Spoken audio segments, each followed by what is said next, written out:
Okay, let's unpack. We are standing on the edge of what Warner Bros. Discovery executives are calling, and I'm quoting here, the biggest streaming event in the history of HBO Max. That is a big statement. It's a huge statement. And arguably, if we really look at the numbers and the cultural weight behind this, it might be the biggest event in the history of streaming, period. It is a massive claim, I'll grant you that. Yeah. But when you are dealing with the wizarding world, hyperbole is just the native language. Right. You don't spend, $1 billion on a production and call it pretty big. No, you don't. You call it a paradigm shift. You have to. Exactly. We are talking, of course, about the upcoming Harry Potter television series, but here is where it gets really interesting and honestly a little bit nerve-wracking if you're a diehard fan. For the longest time, the pitch was simple. It was clean. It was a faithful adaptation. 1 season per book. No cutting corners. If it's on the page, it's on the screen. That was the promise. Right, that was the fidelity argument. Yeah. The whole pitch was essentially an apology for the movies. An apology. That's a good way to put it. Well, it was. The idea was that the films, as beloved and, iconic as they are, they missed things. They had to. They had to cut Peeves, the Poltergeist. They had to rush the Marauders' backstory. They had to simplify the Department of Mysteries. Oh, absolutely. So the TV show was pitched as the corrective measure, the book-accurate version, the definitive text. But recently, that narrative has started to pivot, and it's pivoting hard. We have started seeing leaks, hearing interviews, and getting these little breadcrumbs that suggest we aren't just getting the book, we are getting. Well, to quote the new Draco Malfoy directly, we are going to see so much more than the book. And that is the tension we need to explore today, because more is a dangerous word in adaptation. It really is. More can mean a lot of. It can mean enriching the world, showing us things that were implied but never seen, like Cher's private lives or the history of the founders. Which sounds great. It does. Or it can mean fundamentally altering the story. And depending on which corner of the internet you live in, that is either the most exciting prospect in the world or a total betrayal of the original promise. It's the difference between fleshing out and padding out, isn't it? Or worse, rewriting. Precisely. And that's what we need to determine. Is this expansion serving the story, or is it serving a corporate mandate to churn out content, to keep people subscribed for 10 years? So what does this all mean? To figure that out, we have pulled together a pretty serious stack of sources for this deep dive. We've got a brand new interview from 1883 magazine with Lox Pratt, the 14-year-old actor taking on the mantle of Draco Malfoy. And let me tell you, this kid does not hold back. No, he really doesn't. It's surprisingly candid. And on top of that, we have a forensic analysis of physical set leaks and corporate strategy from the Red Wand YouTube channel. These guys are, I'm not kidding, they're zooming in on bricks and bushes. It's incredible dedication. And we also have to look at the other side of the coin. We can't ignore the noise. We have critical commentary from the Trent Report and Fandom Pulse, who are raising some very loud, very specific alarm bells about casting choices, narrative changes, and what they see as a departure from the source material. So our mission today is to parse out what going beyond the books actually looks like. We are looking at a 2027 release window, but the physical and the narrative groundwork is being laid right now. So grab your wand, or I guess your remote, and let's dive in. Let's start at the top. The money, the suits, the strategy. Yes, Section 1, the corporate strategy. Because this isn't just a TV show for Warner Bros. Discovery. This is, well, it's everything. It's the mortgage, the car payment, and the kids' tuition all rolled into one intellectual property. It is the anchor. It has to be. We have fascinating quotes from J.B. Parrott, who is the CEO and president of global streaming at WPD. He has been doing the press rounds, particularly in London, and he is not being subtle about the stakes here. Not at all. He dropped this line that I think we really need to chew on, because on the surface it sounds like standard CEO speak, but I think there's more to it. He said, more is not better, better is better. Which is a fascinating thing to say in the current streaming climate. It really is. Because for the last 5 years, maybe longer, the streaming wars have been defined by volume. It was an arms race. Yeah. Netflix, Disney Plus, Amazon. Yeah. It was all about how much content you could pump out to keep people from canceling their subscription. The content fire hose. Exactly.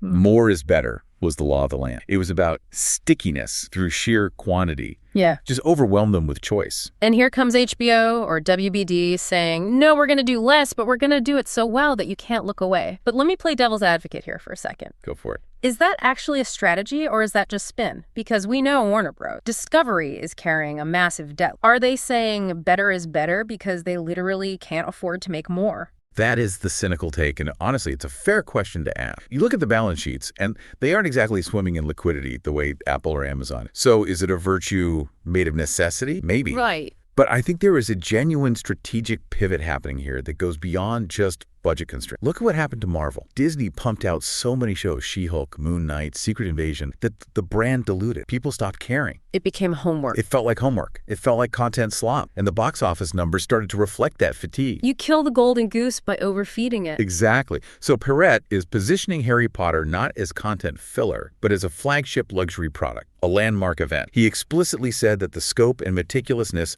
of this production take theatrical to a whole different level. That's a bold statement. Usually we think of theatrical as the ceiling, right? Movies are the big budget, high gloss version. TV is the slightly fast version. Even with something like Game of Thrones, there were moments where you could see the budget constraints in the early. He's flipping. He is. And I think what he means by that, or what I interpret him to mean, is that the TV format allows for a kind of density that movies literally cannot support. What do you mean by density? I mean, in a 2-hour movie, you have to prioritize pacing above all else. You have to get from the Dursleys to Hogwarts to the trapdoor in 45 minutes.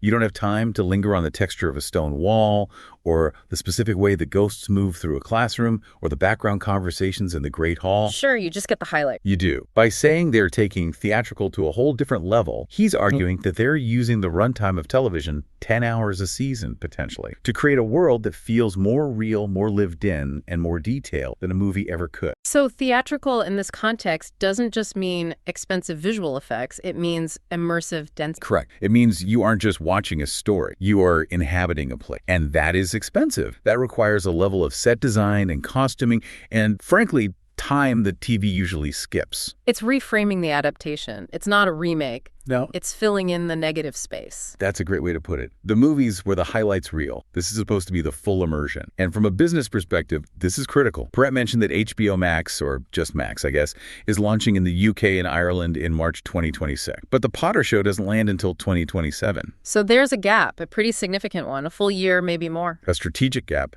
Or a terrifying, depending on who you ask. Explain that. Why launch the platform a full year before your biggest gun is ready to fire? Wouldn't you want to launch with your biggest? You would think so. But it's actually a soft launch strategy. If you drop the platform and Harry Potter on the same day, your servers crash. We've seen it happen with Disney Plus Authentic. You also risk the show itself getting lost in the technical noise of a new app rollout, with people complaining about login issues instead of the story. Okay, that makes sense. By launching in 2026, they get the early adopters in with House of the Dragon Season 2 or The Last of Us Season 2. They iron out the bugs. They get the credit cards on file. They build a stable subscriber base. And then in 2027, they drop the atomic bomb. Harry Potter is the hook to bring in the masses. It's the reason lapsed subscribers come back. It's the reason people who have never paid for a streaming service might finally sign up, especially in the UK market, which is obviously the spiritual home of the franchise. They need that market to be rock solid. He even said nothing says quality like those 3 letters HBO. It feels like they are very, very aware of the brand damage that can happen if this flops. They can't afford a mediocre Potter show. No. If this is just okay, it's a failure, it has to be definitive. If they spend all this money and people say, the movies were better, then the stock price takes a hit.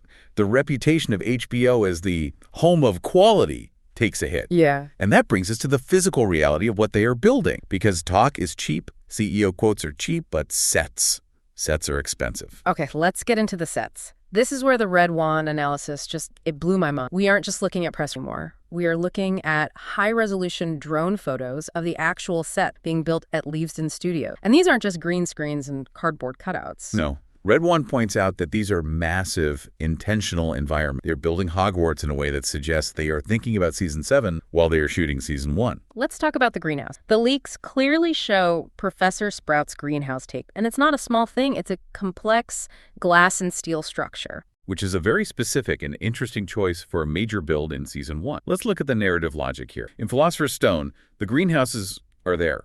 They're mentioned, but they aren't a major set. The Devil's Snare obstacle happens underground, not at the greenhouse. Harry doesn't spend significant screen time potting plants in Book 1. Right, but in Chamber of Secrets, which would be 2, the mandrakes are essential. That's where the cure for the petrification comes from. That's a huge plot point. Exactly. So why build it now? And why build it like this? The red wand analysis points out the material. They appear to be using real glass, real steel infrastructure. This isn't a flat that looks good from one angle. It looks like a functional building that could withstand the English weather. So they are signaling continuity. They're signaling a 10-year plan.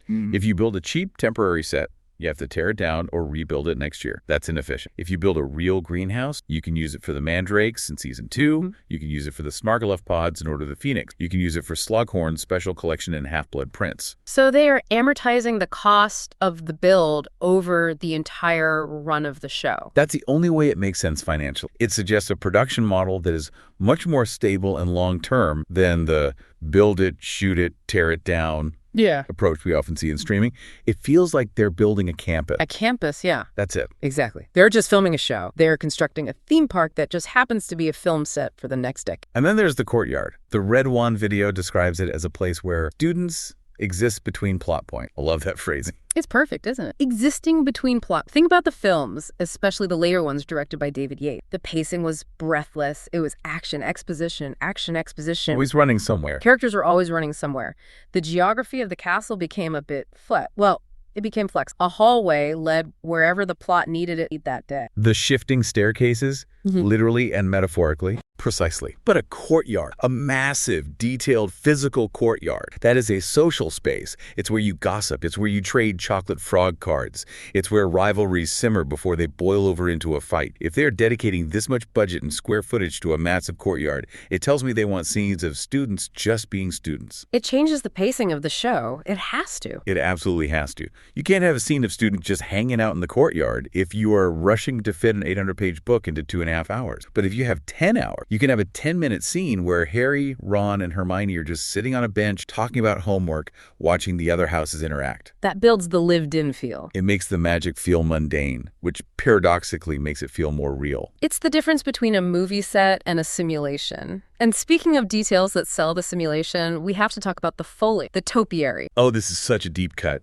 but it's so telling about the budget and the mindset. The leaks show these beautifully sculpted bushes shaped like the house symbol, the Slytherin snake, the Gryffindor lion, the Hufflepuff badger, the Ravenclaw eagle. Which sounds nice, but why is that a big deal? I mean, it's just landscaping, right? Because it's expensive landscaping. Think about the logistics. If those are real plants, you need a full-time horticultural team on payroll every single day to trim them, water them, and keep them alive under hot studio light. That's a line item in the budget. If they're fake, they have to have such high-quality fabrication that 4K HDR cameras don't pick up the plastic seams. So it's a flex. It's a budget flex. It is a massive flex. It's a purely decorative detail. It doesn't advance the plot. Harry doesn't fight a bush well, not to the Triwizard Maze in the 4th book anyway. Right. But in Season 1, these represent a world that is cared for. It signals that the production design is focused on subconscious immersion. When you see a gardener tending to a lion-shaped bush in the background of a scene, your brain registers, oh, people live here. People work here.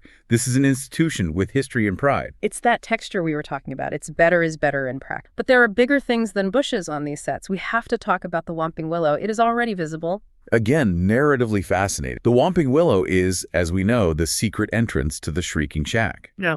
Its entire existence is predicated on Remus Lupin coming to school and needing a place to transform into a werewolf safely. Right. That story, the backstory of the Marauders, doesn't come out until Prisoner of Azkaban, which would be Season 3. So why build it now? Is it just for the hardcore fans, a little Easter egg? I think it's more functional than that. I think there are 2 reasons. One, geography. They want the grounds of Hogwarts to be consistent. If the tree is there in Season 3, it should be there in Season 1. It didn't just pop up overnight. Sure, that makes sense. But 2, it's a narrative plan, literally. If they feature the tree early, maybe show it thrashing around in the background, or have a first-year student warned to stay away from it in the very first episode, they are laying the groundwork for the Marauders mystery years in advance. It's slow burn storytelling. It rewards the rewatch. Exactly. So when you get to Season 3 and you finally learn about Lupin and the Shrieking Shack, you go, oh, that's why that tree has been crazy for 2 whole seasons. It was planted for him. It makes the world feel planned rather than reactive. The movies often felt reactive, like they were inventing the castle layout as they went along. This feels like master planning. Okay, here is the one that has the theory crafters going wild. The mystery house. There is a small house, a cottage reel, spotted near the main sets. Everyone's first thought was, okay, that's Hagrid's hut. Which would be the logical assumption. Hagrid lives in a hut on the ground. Case closed. But Red Wand is speculating, and this is based on some other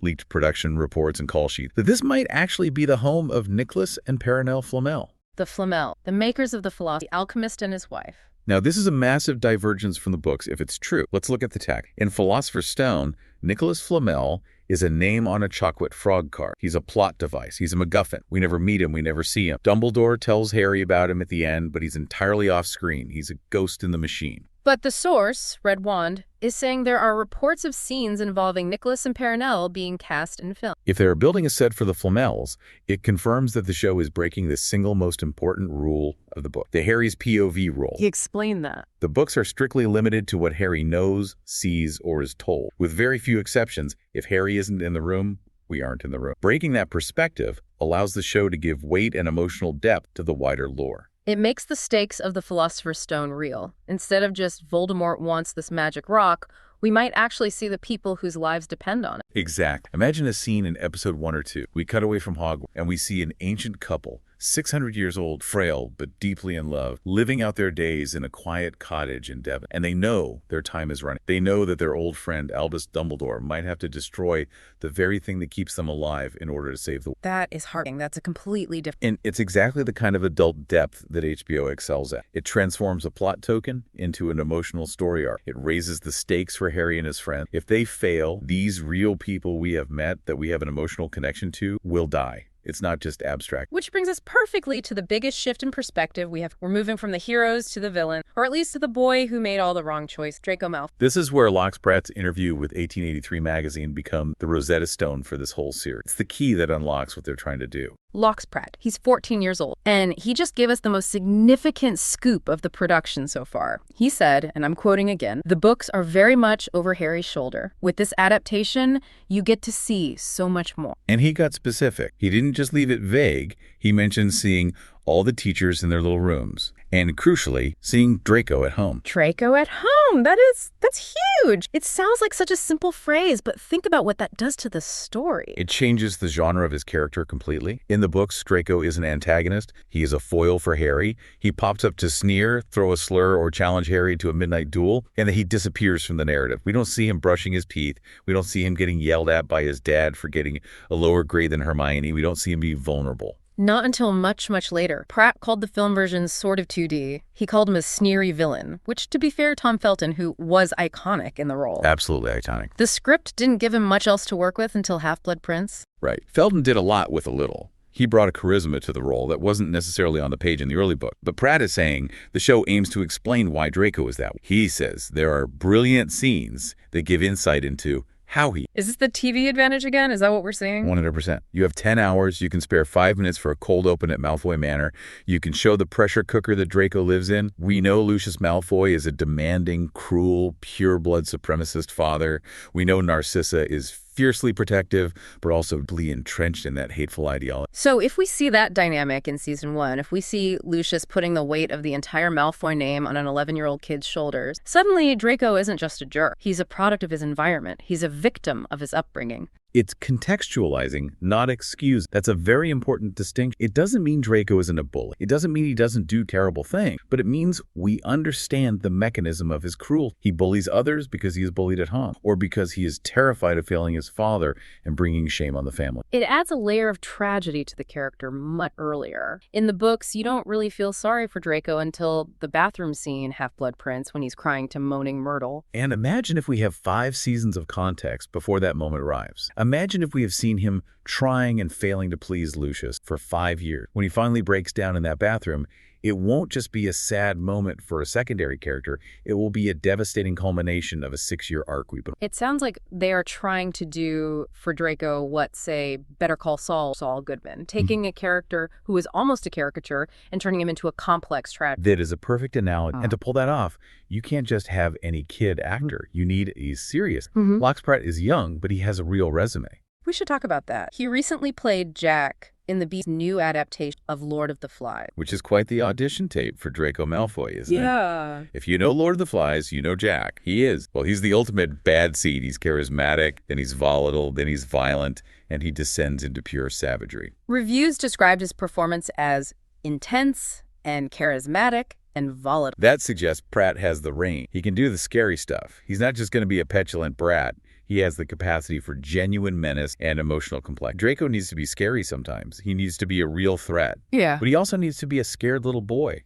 If Pratt can balance those two things, he's going to steal the show. And he's playing opposite Johnny Flynn as Lucius Malfoy. In the interview, Pratt said Flynn has a lot of aura. Aura is a very Gen Z compliment, I think, but it fits Lucius perfectly. Think about Jason Isaacs in the films. He had aura. He walked into a room and the temperature dropped 5 degrees. You need someone who commands a room without raising their voice. So if Flynn and Pratt can establish that tense, demanding father-son dynamic early, it could be the sleeper hit storyline of the show. It almost becomes a family drama happening in the background of a And that is what expanding the world should do. It should use the extra time and the different format to explore the psychological dynamics that the books just didn't have space for. But, and there is always a but, not everyone is happy about this expanding the world approach. In fact, some people are furious. No. And this is where we hit the friction. This is where the rubber meets the road and where this production becomes a cultural flashpoint. Section 4, the controversy. We have to look at the commentary from the Trent Report and Fandom Poll. These are outlets that have been very, very critical of the production's direction. And I want to really dig into their argument here, because it's not just angry people on the internet. There is a consistent logic. Their argument is rooted in the concept of fidelity, of faithfulness to the text. Right. The critique basically goes like this. J.K. Rowling herself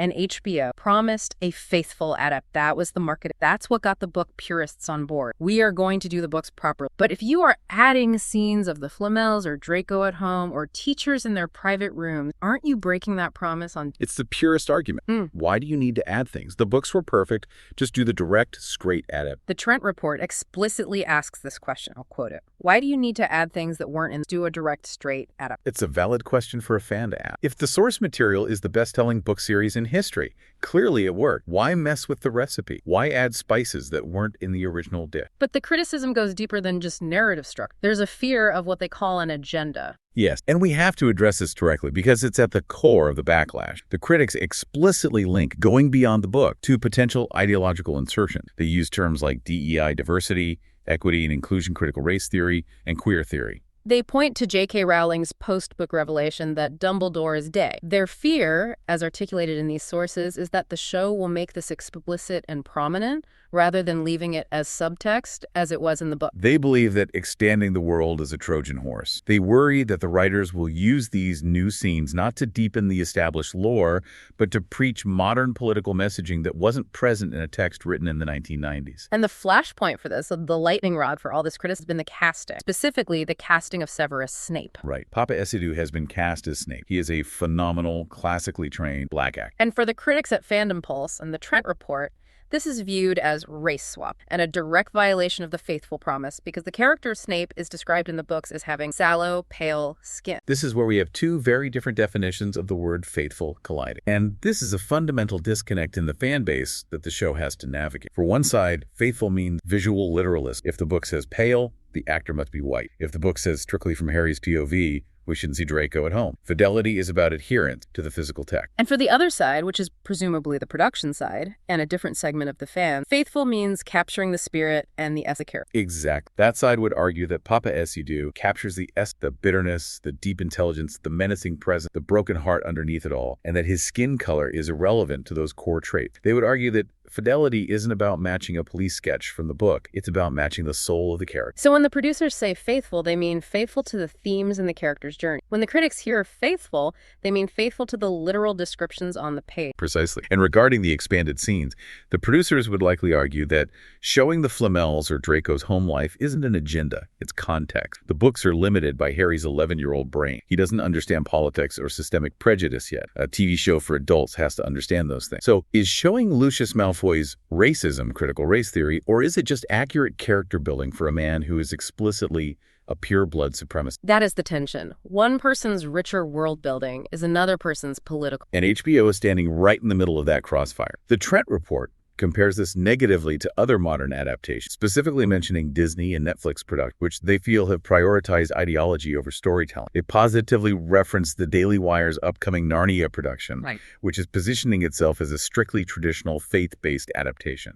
So it's a culture war battleground. There is no getting around that. The show is launching into a deeply polarized environment. Every creative choice, whether it's casting or a new scene, is going to be viewed through this lens by someone. It's interesting because the Trent Report essentially says, we don't need this. The books and movies were enough. Whereas HBO is betting billions that people do want more. That more is actually the selling. And that is the gamble. Can you modernize the cast and expand the narrative scope while still feeling like the Harry Potter millions of people fell in love with? Or does changing the ingredients change the flavor too much for the original? You won't really know the answer until the show airs in 2027. But the casting of Snape is just one piece of the puzzle. Speaking of changing ingredients, we have to talk about the Marauder. Because while we are arguing about Snape and Draco, there is a massive hole in the cast list for season 3 that everyone is already looking at. Remus Lupin. Yeah. The werewolf, the teacher, the friend, the moral compass. David Thewlis, who played the original Lupin, has officially stepped down. He has definitively stated turn. He did it with such class, though, didn't he? He said he feels far too old, but he spoke so fondly of the experience of making millions of kids happy. He called it a clean, emotional bridge between the films and the show, which is great. He's not bitter. He's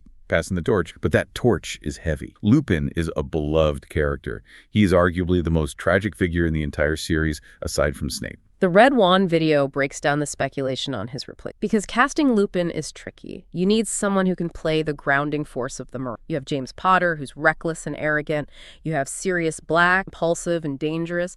You have Peter Pettigrew, the follower. Lupin is the conscience of the group. He is the bridge between the chaos of the Marauders and the responsibility of adulthood. He carries so much guilt and shame about his condition, his lycanthropy. He's poor, he's tired, he's worn out. You need an actor who can project that deep weariness, but also that essential warmth and kindness. So, who are the contenders? The source material we have lists some heavy hitters. First up, Eddie Munson from Stranger Things. That is a fascinating choice. We know he can do vulnerability. We absolutely know he can do that misunderstood outcast who is actually a hero thing very, very well. He has those big, expressive, soulful eyes. But is he too energetic? Lupin is so quiet and reserved. Eddie Munson was a literal rock star. Quinn has range. He's a trained stage act. I think he could dial it back. He could play the poverty of Lupin, the frayed robes, the gentle demeanor hiding a deep pain. Okay, next on the list, Thomas Brodie Singh. Interesting. From the Queen's Gambit and the Maze Runner. He has that eternal youth look, but he projects a very quiet, sharp intelligence. He could play the bookish side of Lupin. Perfect. The prefect, the one who is always trying and failing to keep James and Sirius in line. But does he have the grit? Lupin has a monster inside him, literally. Can Thomas Brodie Sangster play the wolf? That's the question. He might be a bit too polished, a bit too slight. You need to believe he's dangerous once a month. Heuristic. Now, this is a strong choice. Grounded realism. He's very good at playing characters who are holding something back, who have a hidden turmoil.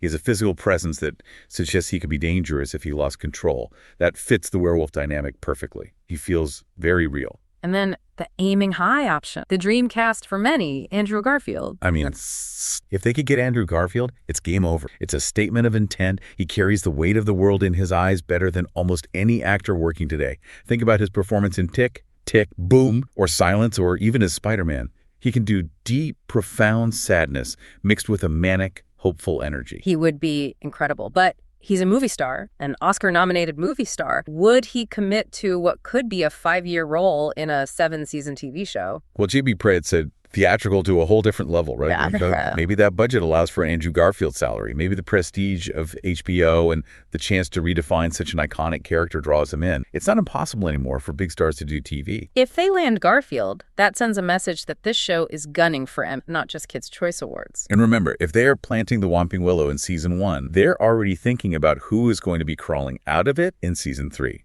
The casting of Lupin is critical. He is the heart of the 3rd book.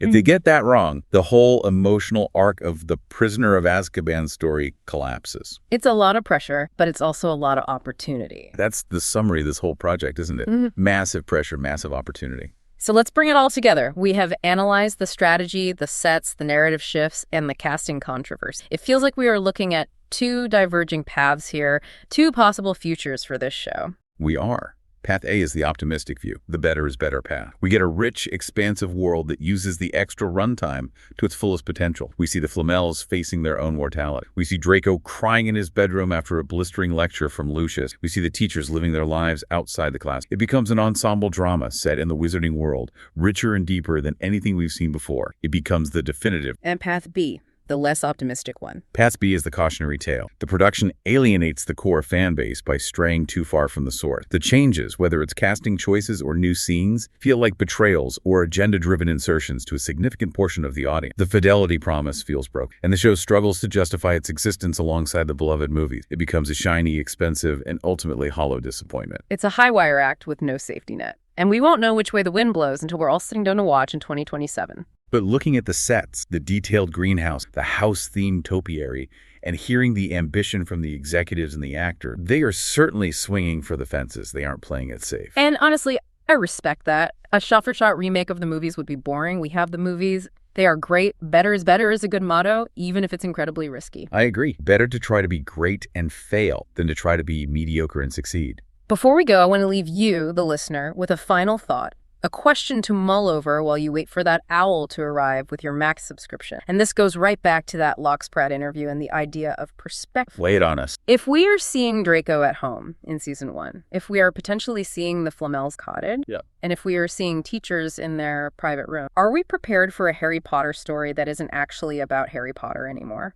That's the big one. That is the fundamental shift, isn't it? The books are a mystery. We learn as Harry. We are locked in his head. We hate Snape because Harry hates Snape. We suspect Draco because Harry suspects Draco. We don't know Quirrell is the villain until Harry. If the camera leaves Harry's shoulder, if we become omniscient observers of the whole wizarding world, does that fundamentally change the genre of the story? It might. Yeah. It absolutely might. Is it still a coming-of-age mystery if we, the audience, see the villains plotting in another room? Is it still a journey of discovery if we know more than the hero does? Exact. If we see a scene of Professor Quirrell talking to the reflection of Voldemort in episode 2, does the big reveal at the end of the season lose its punch? If we know from the beginning that Draco is being coerced and is deeply unhappy, do we stop hating him? And if we stop hating him, does his schoolboy rivalry with Harry lose its teeth? Does knowing why too early spoil the what? That is the central question the writer's room has. How do you expand the world without deflating the central tension of Harry's own journey? Something to think about. That's all for this deep dive. Thanks for listening, and keep your wands ready.